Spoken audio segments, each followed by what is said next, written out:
बिस्मिल्लाहिर्रहमानिर्रहीम, अस्सलाम वालेकुम। लाइव डॉक्टर शाहिद मसूद के साथ मैं हूं सुमेरा सलीम। नाज़रीन, वज़ीर आज़म शहबाज शरीफ साहब की ज़ेर सदारत FBR का जायज़ा इजलास हुआ, जिसमें उन्होंने कहा कि तमाम शोबों में अदारा जाती इस्लाहात तेज़ी से जारी हैं। मुल्की इदारों से करप्शन के खात्मे और इस्लाहात के लिए अंत तक मेहनत करें। वज़ीर आज़म शहबाज शरीफ साहब ने कहा कि हालिया मुस्बत मुआशी इशारे हुकूमती पॉलिसियों के दुरुस्त होने का सबूत हैं। इसके अलावा भी दीगर मौज़ूआत पर आज हम गुफ्तगू करेंगे। स्टूडियो में हमारे साथ मौजूद है डॉक्टर शाहिद मसूद। अस्सलाम वालेकुम डॉक्टर साहब।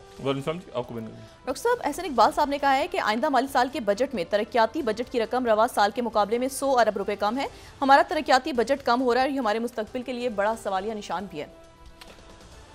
बजट आ रहा है और उस पर ज़ाहिर है अभी बहुत सारे मामलात खड़े होंगे, बहस होगी। और मेरा नुक्ता नज़र हमेशा से ये रहा है कि एक स्मार्ट गवर्नमेंट की ज़रूरत है, जो कि जिसमें लोग कम हों और वो जो हैं वो परफॉर्म करें। और एक ऑडिट हर साल होना चाहिए कि पिछले साल का जो तरक्याती मंसूबे थे, जिन इलाकों में स्कूल बनने थे सरकारी, तो बच्चे तो प्राइवेट स्कूलों में जा रहे हैं जी। तो जहाँ पुल बनने थे, हर साल एक पुल बनता है, तो क्यों? मतलब है कि इतना बजट जो अरबों का एक इलाके में खर्च हो रहा है, तो उस इलाके में कौन सा तरक्याती काम हो रहा है? और लोग टैक्स भी दे रहे हैं। तो ये अकाउंटेबिलिटी होना ज़रूरी है, बहुत ज़रूरी है कि एहतसाब हो। एहतसाब से मुराद ये कि अकाउंटेबिलिटी तो हो ना, कोई जवाब दे तो हो कि भाई कहाँ पे गया है बजट। जो होता ये है कि जी वो मुख्तलिफ हमारे जो नुमाइंदे हैं, मैं कोई पार्लियामेंट के बारे में गलत बात नहीं कर रहा, लेकिन वो आके अपना फ़ंड मांगते हैं, हमारा फ़ंड बढ़ा दिया जाए, और फ़ंड उनको बढ़ जाता है और उसके बाद वो इधर से इधर साइन होता है। तो इस तरह से ये सिलसिला हमें रोकना होगा। ये जो बात पिछले दिनों एक हमारे सामने आई थी आसिम मुनीर साहब के हवाले से, फील्ड मार्शल आसिम मुनीर साहब के हवाले से, और जो ISPR के हवाले से भी आई थी कि हार्ड स्टेट। अच्छा, अब इसका ज़ाहिर है कि उनके जहन में जो बात है वो कभी वजाहत इसकी करेंगे तो इल्म होगा, लेकिन मेरा ये ख्याल है कि हार्ड स्टेट का मतलब ये है कि दुनिया में बेशुमार ऐसे ममालिक हैं जो आपको बड़े सॉफ्ट नज़र आते हैं। खलीजी ममालिक बड़े सॉफ्ट आपको नज़र आते हैं, बड़े वहाँ पे सरमायाकारी होती है। तुर्की में, बाकी मुल्कों में, कतर में, UAE में, सऊदी अरेबिया में लोग बाहर से आते हैं, हज्जाज कराम आ रहे हैं सऊदी अरेबिया में, अल्लाह ताला सबके बातें कबूल फरमाए, और इन्वेस्टमेंट्स हो रही हैं चाइना में, अमेरिका में, या लेकिन वो उनके जो कवानीन है वो बड़े सख्त होते हैं। यानी वो एक तरह से सॉफ्ट भी हैं। वहाँ पर आप ये चालाकियाँ और ये हरकतें करके देखें और आप उनके कानून नाफिज करने वाले अदारों की गिरफ्त में आ जाएं, वो देखें कैसा वो करते क्या हैं फिर। लेकिन वो देखने में बज़ाहिर ये होता है कि बहुत ही सॉफ्ट। हम लोग बैठते हैं ना अपने जहाज़ों में, PIA में और बाकी जहाज़ों को, अब देखें हमारा क्या रवैया क्या होता है बहैसियत कौम। लेकिन हम किसी गैर मुल्की जहाज़ में जैसे ही कदम रखते हैं, हमारा एटीट्यूड चेंज हो जाता है। पता होता है कि ये अभी दूसरे एयरपोर्ट पे उतरना नहीं जहाज़ ने, तो वहाँ पे क्या होगा। तो बात यह है कि हार्ड स्टेट जो है ना, वो उसके कवानीन बड़े सख्त होते हैं और होने चाहिए सख्त सख्त, लेकिन उसका जो एक इमेज है ना वो सॉफ्ट रहे, लेकिन उसका इतना भी सॉफ्ट ना रहे कि सब उसको मतलब है कि मतलब एक उसकी धाक भी रहे जैसे अभी हुआ है, ठीक है ना, एक पावर भी आप शो करें, लेकिन यह है कि उसके साथ ही कवानीन के ऊपर जो है। और मैं ये बात क्यों कह रहा हूँ आज मैं बात इसलिए कह रहा हूँ, देखें जो कुछ बलूचिस्तान में हो रहा है, ये मामलात हल हो जाएंगे इंशाल्लाह, हो जाने चाहिए। मुज़ाकरात किसी ने करने करें, नहीं कर रहे तो ख़त्म करें इस मामले को एक दफ़ा, ठीक है ना, एकदम ख़त्म करें कोई, क्योंकि ये मामला जो बढ़ते जाते हैं जो लोग मतलब इसको एक किसी, ये नहीं कि लोग ख़त्म कर दें, मैं ये बिल्कुल नहीं कह रहा कि ऑपरेशन, मैं कह रहा हूँ कि इसको किसी जगह ले जाके बस एक रियासत फैसला करती है ना कि बस यार यहाँ पे हमने आगे चलना है। तो ये मैं बात क्यों कह रहा हूँ, ये बात मैं इसलिए कह रहा हूँ कि जो कुछ पिछले 24 घंटों, कल इस प्रोग्राम का इख्तिताम हो रहा था तो हम ये जिक्र कर गए थे, लेकिन अब उसकी मज़ीद जो डिटेल्स सामने आ रही हैं, कल की नशिस्त में ये बात मैं कर गया था कि क्या ट्रम्प जानते हैं या ट्रम्प को इल्म नहीं है, या ऐसी कोई बात कल हुई थी। अब जनाब हुआ ये है कि कल की नशिस्त में थोड़ा सा उसका तस्करा हुआ था, लेकिन उसकी जो डिटेल्स आई हैं वो डिटेल्स ये हैं कि जो प्रेसिडेंट ज़ेलेंस्की हैं, जी। प्रेसिडेंट ज़ेलेंस्की ने एक जो उनका कहना ये है कि मैंने एक फ़ैसला किया और मैंने फ़ैसला करने के बाद जो है वो एक कदम उठाया, और कदम उनका जो था जिसमें वो एक शायद उनका ट्वीट है जिसमें वो बात करते हुए नज़र भी आ रहे हैं, अगर हमारी टीम वो दिखा सके तो उसमें जो है वो उसमें वो कहते हैं कि ये जो फर्स्ट है 000, अच्छा इसमें वही कहते हैं कि today a brilliant operation was carried out, the preparation took over a year and a half, 1.5 साल लगा इसकी तैयारी में। और what's most interesting is that the office of our operation of on Russian territory, हमारा जो रशियन जो office था ऑपरेशन का वो रशियन टेरिटरी में था, located directly next to FSB headquarters in one of their regions. In total 117 drones were used in the operation with a corresponding numbers of drone operators involved. 34% of strategic cruise missile carriers stationed at air bases were hit. We will continue this work. अच्छा, ये उन्होंने ये उनका president Zelensky जो है उन्होंने ये आके ऐलान किया। अब जनाब हुआ क्या है, हुआ ये है कि उनकी ये जो हमला हुआ है बहुत बड़ा ज़ेलेंस्की का, ज़ेलेंस्की जो है यूक्रेन ने रशिया पे हमला किया, और 2 हमले, उस हमलों के 2 तरीक़ेकार थे। पहला तो ये था कि जो ब्रिजेस, जो मैंने बात कल की थी कि 2 ब्रिजेस पे उनके धमाके हुए, एक ट्रेन तबाह हो गई वो जो क्रीमिया की तरफ आ रही थी, एक उनका जो सरहदी इलाका है वहाँ पे हुआ सारा। और उसके बाद जो है वो साइबेरिया के इलाके में बहुत दूर, इतना दूर कि अगर ये 19 हम देखें तो ये कीव से इनका फासला कितना है, यानी यूक्रेन का जो दारुल हुकूमत है उनसे ये जगह दूर कितनी है जहाँ पे ड्रोन अटैक्स किए हैं यूक्रेन ने। सबसे पहले अगर हम देखें ओलिनवा एयरबेस तो ये 1673 माइल्स है। अगर हम देखें इवानोवा एयरबेस तो ये 717 माइल्स है कीव से। तीसरा हम देखें दाइजिलेव एयरबेस तो ये 640 माइल्स है। और उसके बाद हम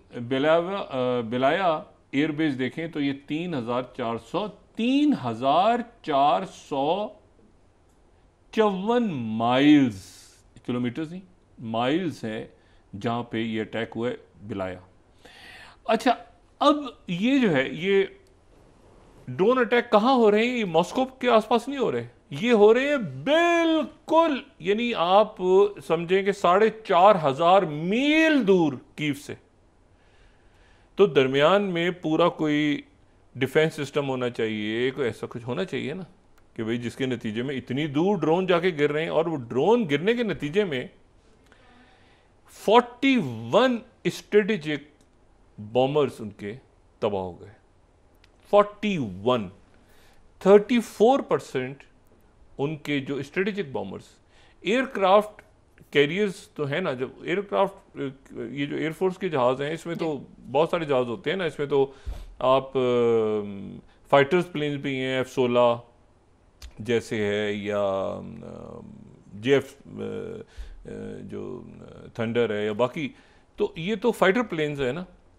लेकिन उसमें जो स्ट्रेटेजिक बॉम्बर्स हैं, वो स्ट्रेटेजिक बॉम्बर्स ये हैं कि वो होते तो वो एयरफोर्स में ही हैं और उनके जो एयरक्राफ्ट का हिस्सा होते हैं,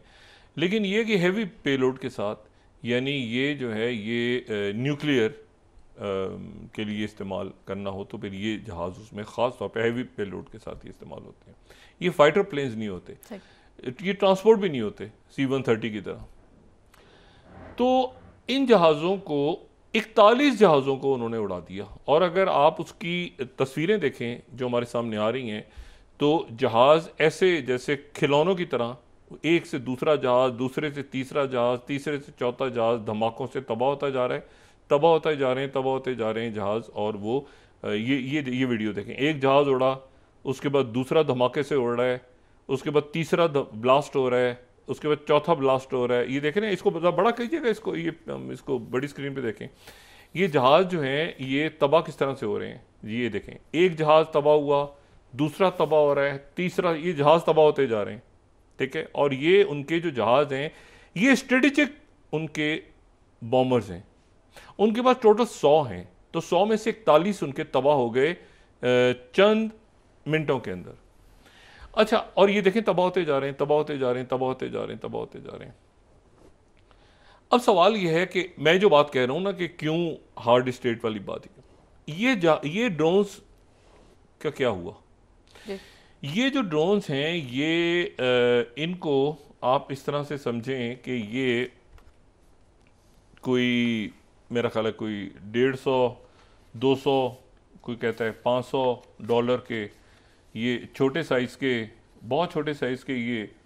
जो हैं ये बहुत छोटे साइज़ के सस्ते से ये ड्रोन्स हैं। और इन ड्रोन्स को जो है वो उन्होंने बहुत ही तरीके से, बड़े तरीके से, बड़े सलीके से उन्होंने, वो ये कहते हैं कि जी हमने इनको 18 महीने जो है हमने तैयारी की, और तैयारी करने के बाद इन छोटे ड्रोन्स को हमने जो है वो स्मगल किया रशिया के अंदर। रशिया में इनको स्मगल किया, और स्मगल करने के बाद ये मुख्तलिफ जो है वो इलाकों पे, दूर दराज इलाकों में ये पहुँचे ट्रक्स पे, और ट्रक्स में जाके फिर वहाँ पे जो लकड़ी के बने हुए गोदाम जो इसमें नज़र भी आ रहे हैं, वहाँ पर ये स्टोर रहे काफ़ी दिनों तक। और फिर उसके बाद जो है वो इन ड्रोन्स को जो है वो एक ख़ास वक्त पे जो एयरफील्ड्स थी उनके करीब इनको मुख्तलिफ ट्रक्स इनको लेके चले गए। ट्रक ड्राइवर जो हैं, बेशुमार गिरफ्तारियाँ हो रही हैं रशिया में, लेकिन ये है कि ये अभी तक इल्म नहीं है कि वो ट्रक ड्राइवर्स को भी इल्म था या नहीं था, गालिबन उनको इल्म नहीं था। तो उसमें भी ये हुआ कि वो वहाँ पे जाके वो ड्रोन जो हैं इन ट्रक्स के अंदर जो हैं, अच्छा फिर यहाँ से एक तस्वीर भी सामने आ रही है कि एक ट्रक जो है उसके अंदर से ड्रोन फ्लाई करके आसमान की तरफ जा रहा है, और वो बाकायदा किसी ने वीडियो शूट की है, वो ट्रक में से ड्रोन फ्लाई करता हुआ जा रहा है। और एक ऐसी भी इसमें वीडियो है जिसमें एक उनका जो उनका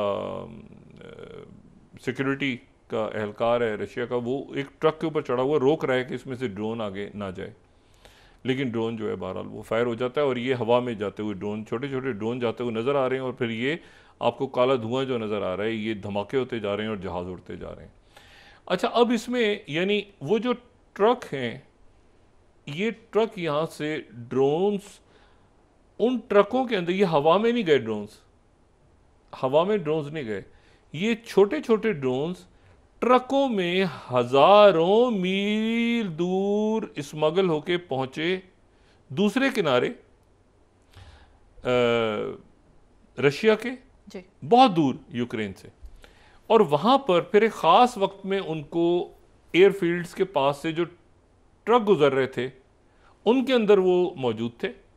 और जब पास से गुजर रहे थे तो ख़ास वक्त पे वो ड्रोन्स, वो उनके जो ट्रक हैं उनके अंदर से वो ड्रोन्स फायर हुए और एग्जैक्टली जाके उन हवाई जहाज़ों के, ये आप समझ लें कि ये वॉरफेयर का एक नया यानी तारीख लिखी गई है वॉरफेयर की। आप इसको हज़ारों साल पहले जो ट्रोजन हॉर्स या ट्रोजन वॉर जो थी, जिसमें ट्रोजन हॉर्स बड़ा मशहूर है, जो ट्रॉय की एक शहर ट्रॉय के अंदर जो ग्रीक्स दाखिल हुए थे, तो उसके बाद वो घोड़ा एक लकड़ी का बनाया था, उसमें छुपे हुए थे, मूवीज़ भी बनी है, मिथोलॉजी है इसकी, कोई वाज़े इसकी तारीख में नहीं है, लेकिन बहरहाल एक ट्रोजन हॉर्स, तो ये ट्रोजन हॉर्स का एक तरीका है कि उसमें उन्होंने जो है वो यहाँ से ड्रोन्स को स्मगल किया, स्मगल करके एयरफील्ड्स तक पहुँचा दिया, और एयरफील्ड से फिर उसके बाद ये जो ड्रोन्स हैं ये रिमोटली कंट्रोल हुए, अब इनका कंट्रोल कीव से हो रहा था, किसी और नेटो मुल्क से हो रहा था, या किसी नॉन नेटो मुल्क से हो रहा था, लेकिन जो ट्रांसमिशन हो रही थी वो खुद रशिया के अपने, उनका जो अपना टेलीकॉम सिस्टम है जी। उसके थ्रू ही हो रही थी, बकौल यूक्रेन के। यानी वो सैटेलाइट या जीपीएस वो सारा होगा, लेकिन ये कि वो जो ट्रांसमिशन थी और रियल टाइम किसी जगह पे बैठ के वो जो ऑपरेटर है वो उसको बाकायदा देख रहा था बैठा हुआ, ठीक है। तो वो जो है वो उसको बाकायदा देख रहा था कि ये ड्रोन कहाँ जा रहा है, कहाँ पे इसने अटैक करना है, किस तरह से इसने काम करना है, क्या करना है, वो उसको ऑपरेट कर रहा था। और 7 बिलियन डॉलर जो हैं उसके जहाज़ तबाह हो गए। मैंने कहा ना 100 में से 41 तबाह हो गए। ये यानी तकरीबन 1/3 उनके स्ट्रेटेजिक बॉम्बर्स जो उनके यानी आप सोचें कि स्ट्रेटेजिक बॉम्बर जो है उसको बनाना बड़ा मुश्किल है। फाइटर जहाज़ तो आसानी से, लेकिन स्ट्रेटेजिक बॉम्बर वो होते हैं जो आपके तवील डीप अंदर पेनिट्रेट करके, अगर आपने न्यूक्लियर अटैक्स करने हैं, वॉर हेड कैरी करना है, हैवी पेलोड, तो उसके बाद फिर ये इस्तेमाल करते हैं। इसको पर्ल हार्बर मूवमेंट भी कहा जा रहा है। पर्ल हार्बर में भी यही हुआ था ना कि वो सोए हुए थे, मतलब अमेरिकन को तो पता ही नहीं था, वो आराम से जहाज़ों के ऊपर तो अटैक हो गया था जापानीज़ का पर्ल हार्बर पे, और उसके नतीजे में वो 2000 के करीब उनके जो है वो सोल्जर्स मेरीन्स मारे गए थे, कई उनके जहाज़ डूब गए थे बेशुमार। तो यहाँ पर इसको भी जो है वो पर्ल हार्बर मूवमेंट कहा जा रहा है कि वहाँ रशिया के लिए बिल्कुल अनएक्सपेक्टेड था। दरमियान में ये बात, अब 4-5 सवाल यहाँ पे खड़े हो रहे हैं। पहली बात तो यह है कि ये वॉरफेयर का एक नया तरीका, मैं जो कह रहा हूँ ना कि अब आपको यानी पाकिस्तान को, पूरी दुनिया को बड़ा ये इंपॉर्टेंट है, इसको आप मिला सकते हैं वो पेजर अटैक के साथ भी, कि पेजर्स को वो जो हिजबुल्लाह के लोग वहाँ पे अटैक हुए थे। अब इशू ये सारा कि इसमें 2-3 बातें, वो 2-3 सवाल। पहली बात तो ये है कि प्रेसिडेंट पुतिन किस तरह रिएक्ट करेंगे। आज टर्की में मुज़ाकरात हुए और किसी नतीजे के बगैर ख़त्म हो गए, लेकिन जो यूक्रेन की टीम है वो अब ज़रा पोजीशन ऑफ स्ट्रेंथ के साथ पहुंची कि हमने रात को आपके जहाज़ तबाह कर दिए। आपका 41 जहाज़, 41 स्ट्रेटेजिक बॉम्बर्स आपके तबाह कर दिए चंद मिनटों के अंदर, 41,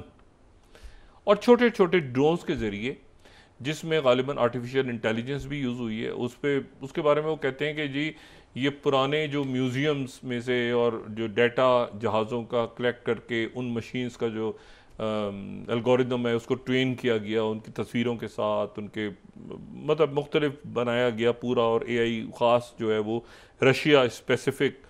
जो है उनके जो बॉम्बर्स और एयरक्राफ्ट्स को कि कहीं और कोई चीज़ हिट ना हो, और वो एग्जैक्ट जाके टारगेट करे।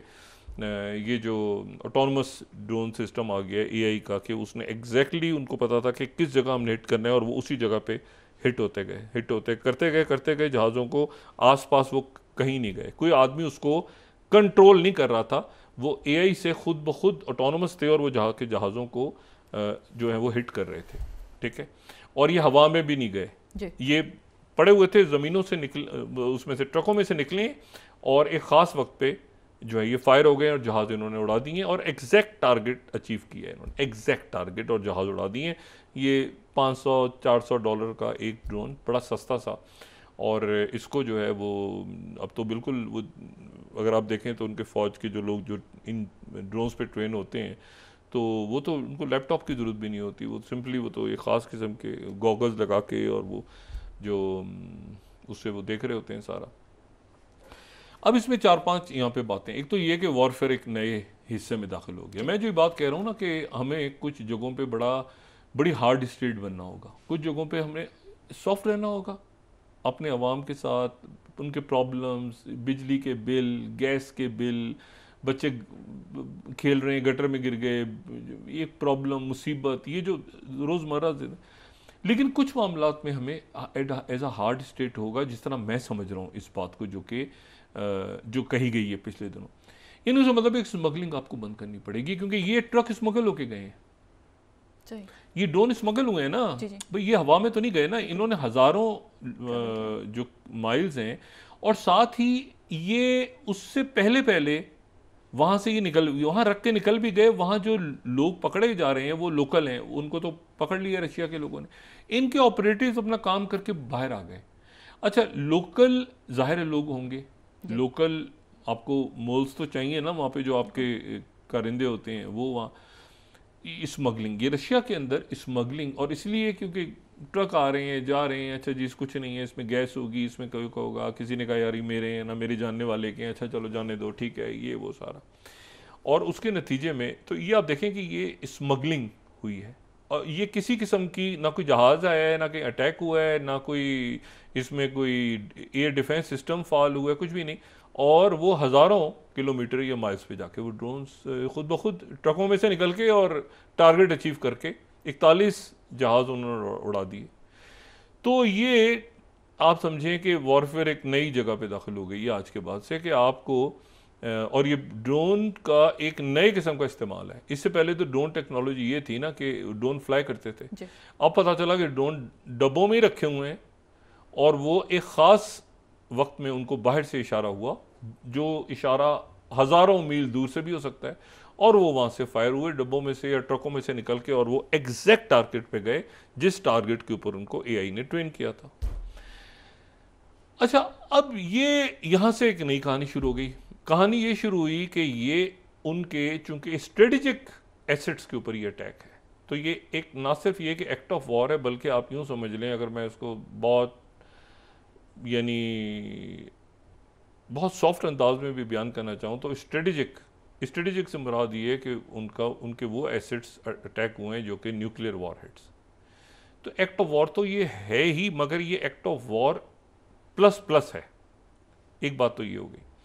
दूसरी जो बात है वो ये है कि ये क्या प्रेसिडेंट ट्रंप के इल्म में था या नहीं था, क्योंकि प्रेसिडेंट ट्रंप की तरफ से कहा गया है, व्हाइट हाउस की तरफ से कहा गया है कि प्रेसिडेंट ट्रंप को पता ही नहीं था जी। अभी प्रेसिडेंट ट्रंप मीडिया के सामने आएंगे ना किसी वक्त, तो उनसे सवाल होगा, तो उनके रिस्पॉन्स से आइडिया हो जाएगा, लेकिन अभी तक उनकी मीडिया से इंटरेक्शन नहीं हुई। अगर उनको पता नहीं था तो भी ये बहुत बड़ी गड़बड़ है कि उनको पता ही नहीं था कि रशिया के प्रेसिडेंट पे असैसिनेशन अटेम्प्ट होती है, उनको पता नहीं चलता। उनके 41 जहाज, 1/3 उनके जो जहाज हैं वो उड़ा दिए ज़ेलेंस्की ने। और ये बात कोई जी शऊर शख्स नहीं मान सकता कि ये ज़ेलेंस्की ने अपनी सतह पे ये फैसला किया हो। मतलब क्या ज़ेलेंस्की और क्या ज़ेलेंस्की का शोरबा, जब तक ज़ेलेंस्की साहब के पीछे जो है वो डीप स्टेट्स ना हो मुख्तलिफ मुल्कों की। और मैं ये भी मानने को तैयार नहीं हूँ कि यूरोप के मुल्कों का सिर्फ फैसला हो और इसमें अमेरिका की डीप स्टेट इन्वॉल्व ना हो, ठीक है। या वो कह देंगे कि हमें नहीं पता, ये किसने, फिर ज़ेलेंस्की ने की, ज़ेलेंस्की ने कहा ना हमने की, मतलब ज़ेलेंस्की ये करेंगे कि रशिया के ऊपर जाके उनके 41 जहाज उड़ा देंगे और नेटो में किसी को नहीं बताएंगे, ना वो जर्मनी को बताएंगे, ना वो अमेरिका को बताएंगे, ना बरतानिया को, ना फ्रांस, किसी को नहीं बताएंगे, और अपने तौर पे इतना बड़ा फड्डा ले लेंगे। और उस वक्त लेंगे जब अगले दिन उनकी टीम ने टॉक्स करनी है जी। वो टॉक्स 1 घंटे से भी कम चली और किसी नतीजे में नहीं पहुंची, बस वो प्रिजनर्स के नाम वगैरह एक्सचेंज हो, उसके बाद वो ख़त्म हो गई इस्तांबुल में। और इस्तांबुल में ज़ाहिर है कि माहौल भी कल ये 24 घंटों के वाक़े के बाद ऐसा था कि वो एक्सपेक्ट यकीनन टर्की भी नहीं कर रहा होगा कि इस सूरत हाल के अंदर ये मुज़ाकरात होंगे। अच्छा, अगर उनको पता है, अगर नहीं पता तो भी मसला है, और अगर पता है तो भी मसला है, यानी दोनों सूरतों में मसला है। अगर पता ही नहीं है तो इसका मतलब है उनको कोई ब्रीफिंग ही नहीं है इंटेल की, उनसे कोई मतलब वो टोटल इरेलीवेंट हो चुके हैं प्रेसिडेंट ट्रंप के, जिनको पता ही नहीं होता कि भाई उनके नीचे क्या हो रहा है, नेटो के ममालिक क्या कर रहे हैं, कोई इसके नतीजे में वो टैक्टिकल वेपन या जो है अपना यूज़ कर सकते थे, वो पुतिन फौरी तौर पे रिएक्ट कर सकते थे, वो न्यूक्लियर वॉरहेड इस्तेमाल कर सकते थे। लेकिन सवाल ये कि न्यूक्लियर वॉरहेड इस्तेमाल करने से क्या होगा, मतलब जर्मनी पे नहीं, प्रेसिडेंट पुतिन रिटेलिएट करेंगे, किस अंदाज में करेंगे, कब करेंगे, कैसे करेंगे, क्योंकि इसके फ़ौरन बाद लेवरोव और जो फॉरेन मिनिस्टर लेवरोव की बड़ी डिटेल डिस्कशन हुई Marco Rubio, secretary state Marco Rubio के साथ। डिटेल डिस्कशन से मुराद ये कि बस उन्होंने कहा कि ये वाक़या जो है ज़ाहिर है हमने सुना है और ये वाक़या इस तरह पेश आया है, मार्को रूबियो ने कहा और इस पे ये टॉक्स आगे होनी चाहिए, लेवरॉव ने कहा बिल्कुल होनी चाहिए, ठीक है बात है। तो मामले को अब वो इतना बड़ा एक डैमेज देने के बाद मैंने आपसे कहा ना कि स्मगलिंग और ये बॉर्डर्स के ऊपर चेकिंग और ये सारे मामले, मुझे नहीं पता अच्छा इस पर इंडिया के ऊपर भी बड़ा असर पड़ेगा, भारत के ऊपर भी बहुत बड़ा असर पड़ेगा। एक तो ये है कि भारत रशिया की तरफ ही देख रहा था कि उनके वेपन्स जो हैं वो रशिया के साथ उनके ताल्लुकात ऐसे थे। इसके नतीजे में जियोपॉलिटिकल असरात बहुत बड़े होंगे पूरी दुनिया में। एक तो रशिया जो है वो बहुत करीब आएगा चाइना के, और चाइना की तरफ से अभी इसके ऊपर कोई वाज़े तौर पे अभी कोई स्टेटमेंट नहीं आई। यकीनन प्रेसिडेंट शी बात करेंगे पुतिन से, नॉर्थ कोरिया बात करेगा, लेकिन मैं आपको सिर्फ ये बताऊं कि ये बिल्कुल उस तरह से लग रहा है, और मुझे हमेशा लगता है, और मैं इसको कई सालों से बात कर रहा हूँ कि या तो मुझे या तो 1914 याद आता है, या ये है कि 1939 याद आता है, जब पहली जंग अजीम और दूसरी जंग अजीम से पहले जो वाक़यात हो रहे थे। ये यूरोप की जंगें थी ना, दोनों जंगें यूरोप की थी और बाकी दुनिया को उसने लपेटे में ले लिया था। तो एक जंग जो है वो यूरोप में स्टार्ट हुई। आपके ख्याल से प्रेसिडेंट पुतिन, ये जो प्रेसिडेंट पुतिन की जो पर्सनैलिटी है और ख़ासतौर पर जो कम्युनिस्ट पार्टीज हैं उनमें ये बहुत इम्पॉर्टेंट होता है कि एक स्ट्रॉन्ग मैन लीड करे, चाहे वो स्टालिन हो, चाहे वो चेयरमैन माओ हो, चाहे वो खुरुश्चेव हो, जो भी लीड कर रहा है वो बड़ा स्ट्रॉन्ग मैन हो। तो ये वो पार्टीज़ का एक अपना जो एक स्ट्रक्चर होता है लेकिन वो प्रेसिडेंट पुतिन किस तरह रिटेलिएट करेंगे, कब करेंगे, किसके ख़िलाफ़ करेंगे, कैसे करेंगे, और क्या उसके नतीजे में यूरोप के अंदर कोई बड़ी जंग छिड़ जाएगी, ये सारे आपस में इंटरलिंक्ड हैं। यूरोप जो है वो इंटरलिंक्ड है, जो मशरिक़ वस्ता के हालात हैं, जो वेस्ट एशिया के हालात हैं, वेस्ट एशिया के हालात और यूरोप के हालात लिंक्ड हैं, ये बराह रास्त साउथ एशिया या साउथ ईस्ट एशिया या इंडो पैसिफिक के साथ। तो अब सारे मुल्क जो हैं वो ये देख रहे हैं कि ये जो टेक्नोलॉजी है, ये टेक्नोलॉजी की एक नया अंदाज़ है। यानी उन्होंने क्लेम भी किया है इसको कि ड्रोन्स के ज़रिए हमने किया और ये हमारा नया तरीका है, ड्रोन यूज़ हुए, लेकिन ये ड्रोन्स हमारे फ्लाई होके नहीं गए, ये स्मगल होके गए हैं। कंट्रोल कहाँ से हुआ है ये रशियंस को, क्योंकि ज़ाहिर है वो लाइन उसके बाद वो करके और उसके बाद वो टोटल दे मेक श्योर कि ये कनेक्शन ख़त्म हो जाए। उन्होंने कहा है कि रशिया का हमने उनका जो अपना सिस्टम है रशिया का वो इस्तेमाल किया। तो अब वक्फा लें, फिर उसके बाद बात करते हैं कि इसके अब असरात क्या होंगे। क्या प्रेसिडेंट पुतिन रिटेलिएट करेंगे, नहीं करेंगे तो मसला, करेंगे तो कैसे कर सकते हैं, एक हम तज्जिया इस पर कर सकते हैं। चाइना के वो करीब आएंगे बिल्कुल, और एक मैं सिर्फ वक्फे में जाने से बात कर लूँ, वो जो बात की थी ना कीथ केलॉग ने कि टॉरस मिज़ाइल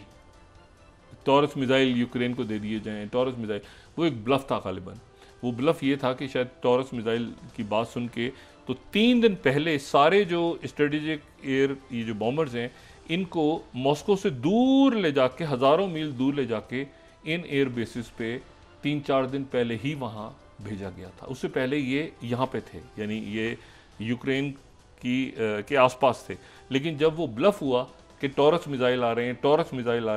तो सारे जो हैं वो वहाँ गए, तैयारी वहाँ की करके बैठे हुए थे 18 महीने से। जी, ब्रेक के बाद डिस्कस करते हैं। जी नाज़रीन वापस आते हैं एक छोटे से ब्रेक के बाद।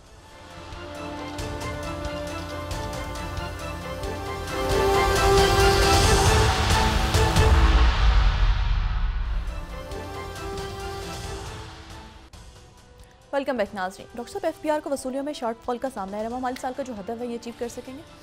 इसको अखराजात कम करें जी, जो इस पे तो बजट पे बहस होगी आने वाले दिनों में, तो देखते हैं कि क्या ये शॉर्टफॉल्स हैं और बाकी सारे मामले। मैं सिर्फ आपसे बात कर रहा था कि ये FPV ड्रोन्स हैं, छोटे छोटे फर्स्ट पर्सन व्यू,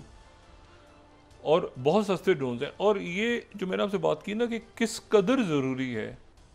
कि बॉर्डर्स के ऊपर स्मगलिंग को रोका जाए और अंदर कौन से लोग कहाँ काम कर रहे हैं। देखिए ये जो वाक़यात हैं ना, ये वाक़यात पुलिस चौकी पे अटैक हो गया, सिक्योरिटी फोर्सेस पे अटैक हो गया, ऐसे ही है ना। लेकिन अब दुनिया जहाँ आगे जा रही है तो ये वॉरफेयर का एक नया तरीका है कि स्मगलिंग के थ्रू जो है वो उन्होंने ड्रोन्स भेज दिए या एक्सप्लोजिव भेज दिया, कुछ भी भेज दिया, और जाहिर है कि जब तक लोकल उनको सपोर्ट, रशिया के अंदर, ठीक है, और ये भी नहीं कि थोड़ा सा, वो हज़ारों मील ट्रैवल किए हैं वो ड्रोन जो है, और फिर वहाँ पे वो लकड़ी के शेड्स में रखे हुए हैं जिनकी तस्वीरें बाकायदा जारी हुई हैं। तो बात सारी ये है कि जब तक लोकल उनको सपोर्ट वहाँ पे, और रशिया में बहुत सख्त कवानीन है लेकिन उसके बावजूद ये हुआ है, तो यकीनन इसके ऊपर, और मैं आपसे जो बात कह रहा हूँ ना कि जब हम अपने बॉर्डर्स को, स्मगलिंग को, अंदर दाएं बाएं, मैं इंडिया, मुझे नहीं पता कि इंडिया इसके नतीजे में अब इसका बड़ा जियो पोलिटिकल इसका इम्पैक्ट इसलिए होगा कि एक तो मैंने कहा ना कि रशिया चाइना पहले ही बहुत करीब था, इस वाक़े के बाद और कुर्बत बढ़ेगी उनकी। प्रेसिडेंट ट्रंप और शी जिनपिंग के दरमियान टेलीफोन कॉल एक फाइनल हो रही है इस वक्त, वो अगले 24-48 घंटों में भी हो सकती है, 72 घंटों में हो सकती है, लेकिन दोनों तरफ से इस बात की तस्दीक हो रही है कि प्रेसिडेंट ट्रंप और शी जिनपिंग की एक टेलीफोन कॉल होगी इस मरले पे। और उसके साथ ही जो है वो ये बात बड़ी इंपॉर्टेंट, मैं ये बात क्यों कह रहा हूँ, देखें इंडियन एक्सप्रेस, 135 अलहदगी पसंद तहरीकें हैं इंडिया में, उनमें से एक अलहदगी पसंद तहरीक को मोदी सरकार या उनकी जो गवर्नमेंट है वो सीरियस, एक को भी सीरियस नहीं ले रहे, एक को भी, कि आप इनकी बात सुने। उसके नतीजे में क्या हो रहा है कि एक पोलराइजेशन बढ़ रही है, कभी वो मुसलमानों के पीछे, कभी वो कांग्रेस के पीछे, कभी वो दलितों के पीछे, कभी वो जो है वो बंगाल के अंदर मसला ममता बनर्जी के साथ, कभी वो इधर मसला, कभी उधर मसला, मणिपुर का इधर जाए जानू में, वो म्यांमार छोड़ दो, बॉर्डर खुला हुआ है, तो मतलब वो एक सिर्फ फोकस हो चुके हैं कि ये जो एक ख़ास जगह तक भारत के महदूद होकर और वहाँ तक फैसलों को ले गए। उसका नतीजा क्या निकला है, ये इतनी खौफनाक बात है। देखिए आपके ख्याल से ये ख़त्म हो गई, ये नहीं, ख़त्म नहीं हुआ ये मामला अपनी जगह मौजूद है और रहेगा। जो मर्जी राजनाथ सिंह और अमित शाह बोलते रहें, ये मामला इस तरह ख़त्म नहीं होंगे। मैं इस खबर को आज पढ़ रहा था, ये 35th इंडियन एक्सप्रेस की, मॉज buried 2.5 tons of explosives to hide them from security forces. एक जगह पर उन्होंने 2.5 टन एक्सप्लोजिव्स रखे हुए थे, 2.5 टन एक्सप्लोजिव्स। अब बात ये सारी कि पोरस बॉर्डर्स हैं, हमारे बॉर्डर्स पोरस नहीं है, हमने अपने बॉर्डर्स को जो है ना खुद ही पोरस किया हुआ है। हम चाहें तो अपने बॉर्डर्स को, और हमारे देखें ये जो पड़ोसी मुल्क हैं हमारे, ईरान और अफगानिस्तान, दोनों के साथ हम बड़ी मुनासिब बात, अभी ये सफ़ीरों के लेवल पे मामला हो गया, उनको भी, ईरान के साथ भी हमारे हम बात करेंगे बिल्कुल, और ये चीज़ें कि भाई वहाँ से ये स्मगलिंग और ये सारा मामला, और इसमें 100% वो लोग होते हैं जो बासर होते हैं, ठीक है, कभी चीनी जा रही है, कभी कुछ जा रहा है, कभी आटा जा रहा है, कभी ये स्मगल हो रहा है, उसमें जना पता चला एक्सप्लोजिव नहीं है, दरमियान में वो आगे पीछे हो गए। तो ये बॉर्डर्स, ये देखें उनका ध्यान है ही नहीं। ये मैं बिल्कुल कोई तनकीद नहीं कर रहा इस वक्त, उनका इस बात पे ध्यान ही नहीं है कि मणिपुर में क्या हो रहा है, उनका इस वक्त इस बात में ध्यान ही नहीं कि म्यांमार में क्या हो रहा है। उनका सिर्फ फोकस इस बात पे है कि पाकिस्तान, बाकी उनके अंदर क्या इश्यूज हैं, कोई सवाल उठाता है वो भी उसको भी उठा के पटक देते हैं, वो बात करता है कि भाई क्या हुआ, कितने तैयारे गिरे, तो उसको भी फेंटा लगा देते हैं उसका। तो उसके नतीजे में देखिए ना, रशिया जो है वो पूरी कोशिश कर रहा था कि RIC, लेकिन वो मुमकिन नहीं था। कल भी हमने बात की थी कि रशिया इस वक्त रोल प्ले नहीं कर सकता चाइना और इंडिया के दरमियान, उसने पोजीशन लेनी है, और चाइना एक अग्रेसिव से मुराद प्रिंसिपल्ड पोजीशन ले चुका है चाइना पाकिस्तान के साथ, एक स्ट्रेटेजिक पार्ट, एक जंग के अंदर आपके साथ गया है, एक जंग के अंदर चाइना आपके साथ गया है, ठीक है, और ये पूरी दुनिया को भी मैसेज है कि पाकिस्तान के साथ, और उन मुल्कों को जाकर हमारी क़यादत, वहां पर अस्करी क़यादत और शहबाज शरीफ साहब, यानी army chief admiral Asim Munir साहब को जा रहे हैं। ये आप जो है ना देखें, इसको एक तो रवायती दौरे होते हैं ना, कोई रवायती दौरे भी हैं, कोई फंक्शन हो रहा है, कोई क्रिकेट मैच हो रहा है, वो आपके अंदर के मुल्क की, जब आप बाहर जाके ये मैसेज दे रहे हैं ना, बाहर जाके, तो आप उसको ऐलान फतह कर रहे हैं कि हमने एक फतह हासिल की है एक दूसरे मुल्क के साथ। मतलब ये कोई सैर तफरी वाले दौरे नहीं है, ये एक बहुत खतरनाक मार्के में आप जीते हैं, और फिर दुनिया को बता रहे हैं कि ये हम, चूंकि जितने दुनिया कह रही है, आप तो सवाल उठाए तो आपने कह दिया, हमने तो फील्ड मार्शल किया है। और ये फील्ड मार्शल जो है एक इजाज़ती पोस्ट है, एक बड़ी जंग में फतह के बाद मिलती है। अयूब खान साहब को आप छोड़ दें, उस वक्त जो भी कुछ हुआ था, तो फतह हासिल हुई है तो ये हुआ है ना। तो ये एक इसका एक मैसेज है पूरी दुनिया को। मसला ये है कि वो इसके जो जियो पोलिटिकल असरात हैं, देखें वो आज हमास की तरफ से वो जनाब स्टीव वित्कॉफ भी फारिग हो जाएंगे, क्योंकि स्टीव वित्कॉफ पे पुतिन ट्रस्ट करेगा। ये तो सारा कीथ केलॉग वाला आइडिया है, यानी वो जिसको साइड पे कर दिया था प्रेसिडेंट ट्रंप ने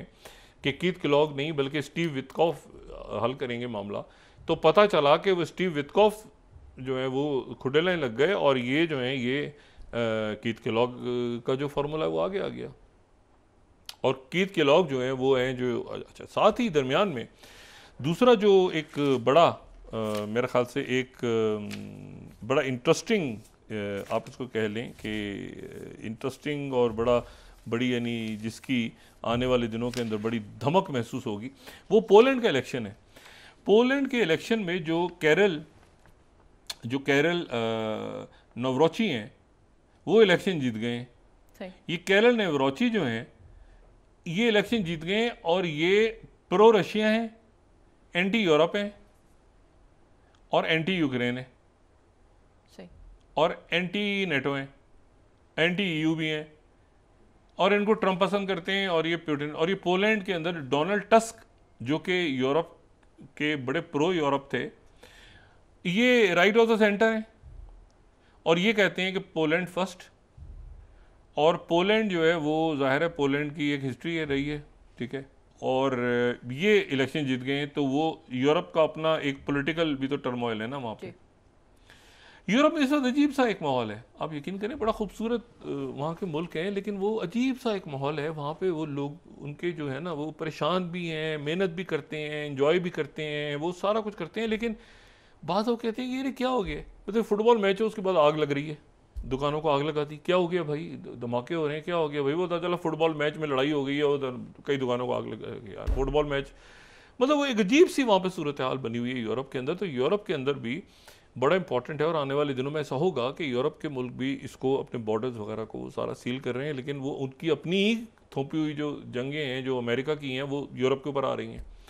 और कुछ यूरोप के कायदीन ने भी माजी में ऐसे फैसले किए हुए हैं, चाहे वो ब्लेयर हों या वो एंजेला मर्कल हों, जो कि बड़े तमगे लेती रही हैं कि मैंने सीरिया में बड़ा बुलाया है और इमिग्रेशन के कवानी। तो ये बड़ा ज़रूरी है कि ये अब मुझे बताएं ना, माओइस्ट वहाँ पे ये लेके घूम रहे हैं, 2.5 टन एक जगह से पकड़ लिए तो 2.5 टन ही होगा। अच्छा, उधर वो बांग्लादेश के साथ मामला बिगड़े हुए हैं, उधर से वो मुकम्मल तौर पे वो एक डिनाइल मोड में है। जो उनके प्रॉपर जो सोचने समझने वाले जो क्रिटिकल थिंकर्स हैं जो मौजूद हैं इंडिया में, वो तो बात डिस्कस कर रहे हैं। बाकी जो ये मोदी जी की सरकार है ये टोटल डिनाइल मोड में है कि भाई ऐसे नहीं ऐसे होगा, ऐसे नहीं ऐसे होगा, ये ऐसे था ऐसे होगा, ऐसे होगा, ऐसे होगा। इसके नतीजे में वो तो बिल्कुल ही ख़त्म हो गया ना, रिवर्स कसेंजर वाली चीज़ को तो भूल जाएं इसमें। और प्रेसिडेंट पुतिन अपने अंदाज में इसका जवाब देंगे, लेकिन वो जो जवाब देंगे उसके वो जवाब क्या होगा, क्योंकि ये ट्रोजन हॉर्स इस्तेमाल हुआ है, ये ट्रोजन हॉर्स है, ये कोई जंग नहीं। इसको मैं इसको सेबोटाज भी नहीं कहूँगा, या शायद सेबोटाज में इसको कहें, लेकिन इसको ओन चुके कर लिया उन्होंने। लेकिन ये एक नया वॉरफेयर का सिस्टम है कि भाई स्मगल होके उधर चले गए, वो पेजर वाला स्टाइल, स्मगल होके वहाँ गए और वहाँ से जाके ड्रोन पर। तो ये जो है ये तो फिर कहीं भी किसी मुल्क में भी हो सकता है। ये कितनी खौफनाक चीज़, ये मैंने आपसे कहा ना, दुनिया कितनी खौफनाक जगह चली गई है कि वो एक टेलीफोन इस्तेमाल कर रहे थे, पेजर, और कान से लगा रहे हैं और वो ब्लास्ट हो रहा है पेजर का, बाहर से किसी जगह से उसको वो कंट्रोल हो रहा है रिमोट से। अब यानी बैठे हो लोग आराम से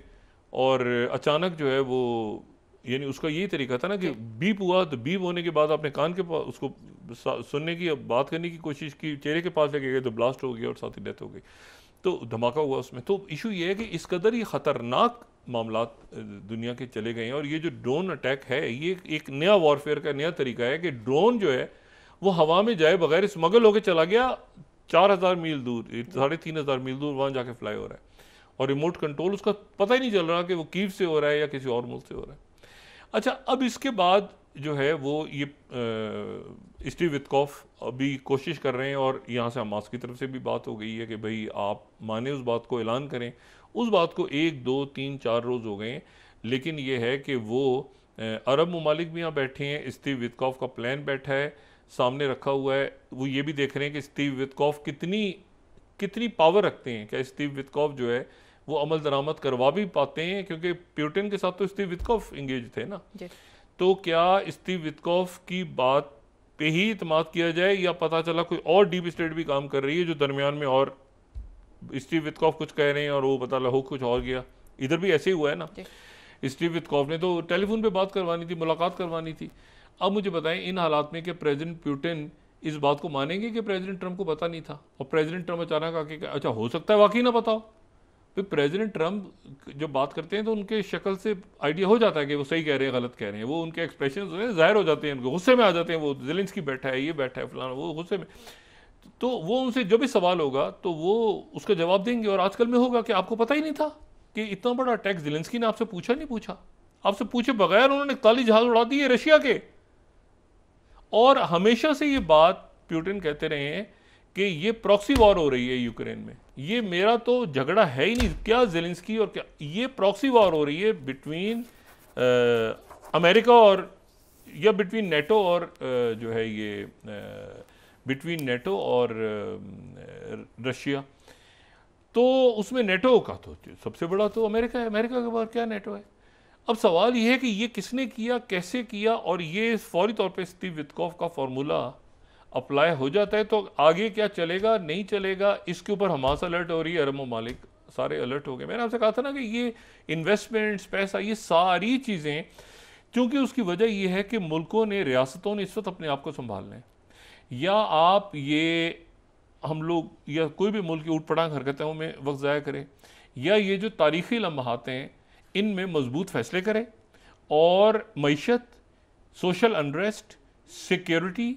ये सारे इंटरलिंक्ड हैं, और उसके साथ ये करप्शन पे हाथ डालना, ये सब इंटरलिंक्ड हैं। एहतसाब और फारिग करें लोगों को जो गड़बड़। वो कराची में बड़ा वो देखा आपने, एक बंदे ने जिसने वो उसको मारा, एक जो किस्सा हुआ है, ये वो तो तस्वीर बन गई, तो ये सामने आ गई चीज़ें, तो पूरे मुल्क के अंदर आम है। सड़कों पे गरीब लोगों को और बच्चियों को, बच्चों को, वो जहाँ CCTV आ जाता है तो, और वो पता ही नहीं चलता क्या हुआ क्या नहीं हुआ।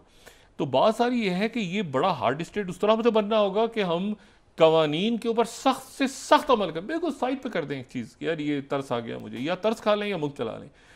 सख्त रूल्स बनाएं,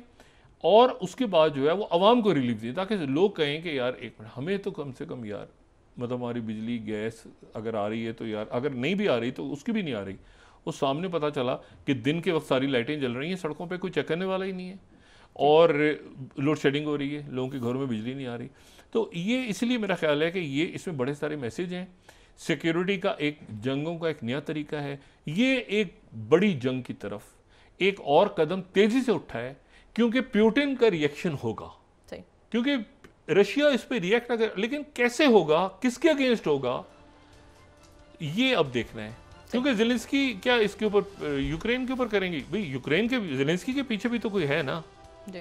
अचानक जिसने 41 जहाज उड़ा दिए, जो कोल्ड वॉर में नहीं हुआ, जो सोवियत यूनियन के 41 स्ट्रेटेजिक बॉम्बर्स उड़ा दिए,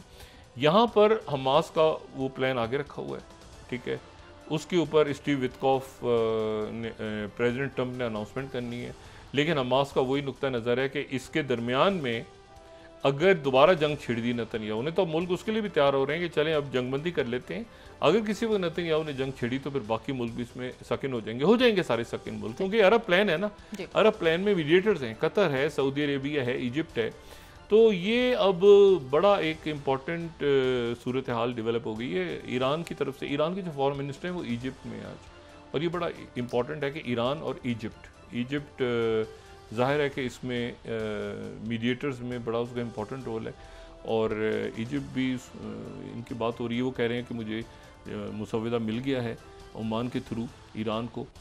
लेकिन ये है कि स्टीव वित्कॉफ का क्या रोल होता है प्रेसिडेंट ट्रंप का, उनको पता था नहीं था, कल को कहेंगे मुझे इसका भी पता नहीं था, जो यहाँ पे सीज़फायर हुआ नहीं हुआ, इसका गारंटर कौन होगा, अमेरिकन प्रेसिडेंट होगा, अमेरिकन प्रेसिडेंट कितना ब्रीफ्ड है, कितना उसका वो कंट्रोल कर पा रहा है चीज़ों को, ये आइडिया होगा जब वो प्यूटिन पे अटैक के बाद अब 41 जहाज़ उनकी मर्ज़ी के बगैर ज़ेलेंस्की ने उड़ा दिए, जिसको वो थोड़े दिन पहले तक कह रहे थे कि बंदे के बच्चे बनो, मुंह बंद रखा करो अपना। तुम जब मुंह खोलते हो तो बुराई, तो उसने मुंह क्या खोलना, तो 41 जहाज़ उड़ा दिए, तो ये खुद ही करेगा ज़ेलेंस्की। तो आने वाले दिन जो है वो पूरी दुनिया के लिए मेरा ख्याल है काफ़ी मसाइल भी लेके आ रहे हैं, लेकिन ये है कि मसाइल से ही निकलना, फिर रियासतें मसाइल से ही निकलती हैं तो फिर उभर के आती हैं सामने, इंशाल्लाह बेहतरी की तरफ जाएंगे। जी बहुत शुक्रिया डॉक्टर साहब। नाज़रीन, इसके साथ ही आज का प्रोग्राम अपने इख्तिताम को पहुंचा। मुझे सुमैरा सलीम को इजाज़त दीजिए, अल्लाह ने के बाद। जी डॉक्टर साहब, अपना दोस्तों रिश्तेदारों को दो नवाह के लोगों का सब ख्याल रखिएगा। अल्लाह हाफिज़।